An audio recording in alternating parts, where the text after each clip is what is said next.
Antony Loewenstein is an independent journalist and author of Palestine Laboratory. He joins us live now from Sydney.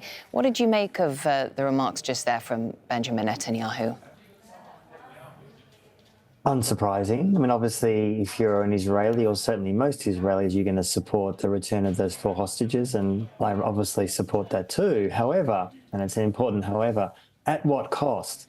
At what cost to Palestinians and Gazans? And seeing that there are potentially hundreds of casualties, the vast majority of whom are civilians, for this operation, it's hard not to see it in a frankly pretty cynical way, because Netanyahu politically within Israel has been flailing in the last months, far less popular, far less gathering public support, and other political parties whose views on this issue aren't that different, by the way, on Gaza, have been surging in the polls. I did note, though, in the last few weeks, since the ICC recommendations for arrest warrants, including for Netanyahu, that his public support in public opinion polls, in fact, has gone up in Israel. And it's almost certain that after this hostage rescue, his support will go up as well. But none of that changes the core issue here, which is that Israel's stated aims 8 months ago have not been met. Hamas still exists. Hamas is still fighting all over the Gaza Strip.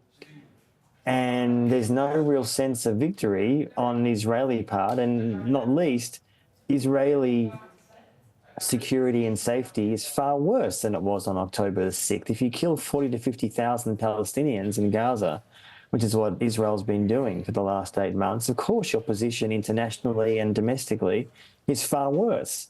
Sadly, most Israelis don't see that or don't want to see that, and are blind to that reality, but that's the reality. So Netanyahu is hoping that he can rally some more patriotic fervour. What do you think about that? I mean, because we've seen every Saturday evening there have been protests calling for the release of Israelis being held inside Gaza.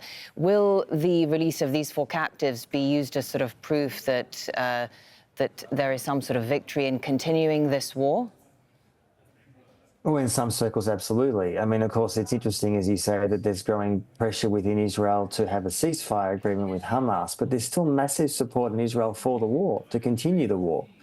And I fear that for many Israelis, they will see the rescue of 4 hostages as a reason to continue a war, regardless of the Palestinian casualties, regardless of how many Palestinians in Gaza are murdered in the process. And that kind of myopia and blindness and, frankly, racism within Israel is something which is very mainstream. It's not just on the far right, it's in fact very, very mainstream.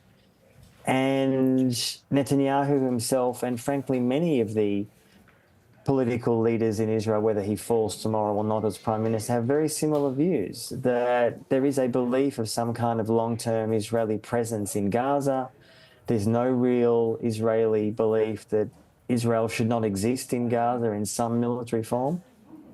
So, yeah, it's an incredibly difficult, ugly situation. I fear many Israelis will get the wrong message from this. All right, thank you very much, Antony Loewenstein, for sharing your thoughts with us, joining us live there from Sydney. We now take you to Washington.